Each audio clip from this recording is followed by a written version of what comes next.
सुप्रभात प्यारे बच्चों। क्लास 12 की इस अनदर क्लास में आप लोगों का स्वागत है। Today we discuss about our chapter 4 reproductive health.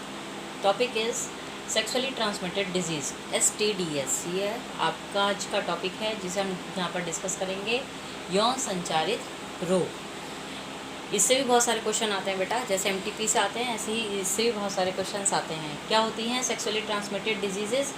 Diseases that are transmitted by sexual activity are known as sexually transmitted disease or venereal diseases or reproductive tract infections RTI।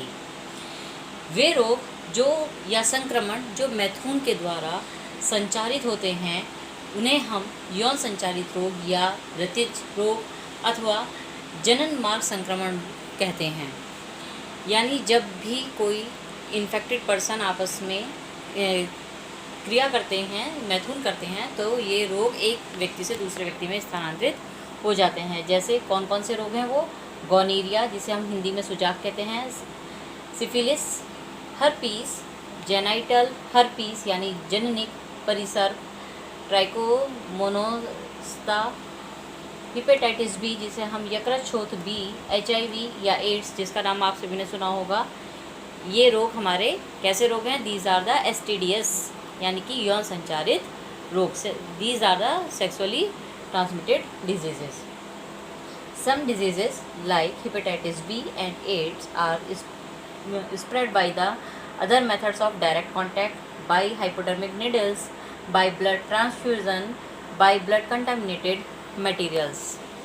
इनमें से जो बहुत से रोग हैं बेटा, जैसे हमारे यकृत बी जिसे हम हेपेटाइटिस बी कहते हैं, HIV, ये एक संक्रमित व्यक्ति के दूसरे संक्रमित व्यक्ति के द्वारा उपयोग किए गई सुइयों के द्वारा, शल्य चिकित्सा के औजारों के द्वारा या खराब रक्त का एक व्यक्ति से दूसरे व्यक्ति में स्थानांतरण के द्वारा या संक्रमित माता से उसके गर्भ में स्थित शिशु में भी जा सकते हैं, हो सकते हैं। ये ऐसे रोग होते हैं जिसमें कि यकृत बी डेट is the hepatitis B and जेनेनिक परिसर, जेनाइटल हर्पीस एंड एड्स, ये ऐसे रोग हैं जिनका इलाज नहीं हो सकता। अगर आप इन्हें पहचान भी लेंगे, डॉक्टर्स इनको इंडिकेट भी कर देते हैं, तो भी इनका जो इलाज है वो संभव बहुत कम होता है।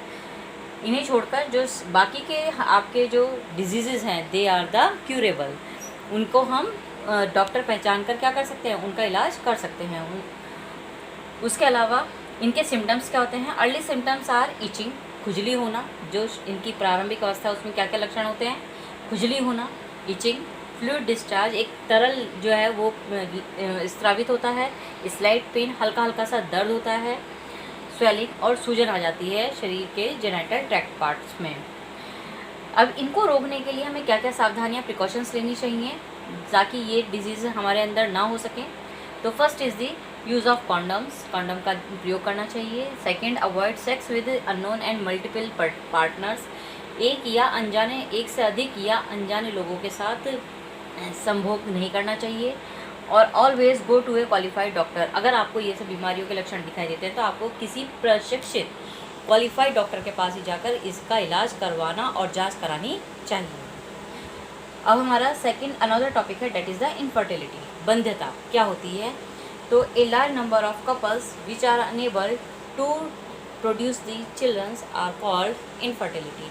ऐसे आपके दंपति जो संतान उत्पन्न करने में असमर्थ होते हैं वो आपके इनफर्टिलिटी या बंध्य कहलाते हैं। अब यहाँ पर बहुत सारे रीजंस हो सकते हैं इनफर्टिलिटी के, जैसे कि आपका poor sperm production, poor egg production, blockage of the passage between the sperm and egg, and third last one is a hostile response to sperm by the women's body, यानी कि कम शुक्राणुओं का उत्पादन होना, अल्प विकसित अंडाणु का बनना या शुक्राणु और अंडाणु के मिलने के मार्ग का बाधित हो जाना, और शुक्राणु का मादा के शरीर के द्वारा स्वीकार्य ना होना।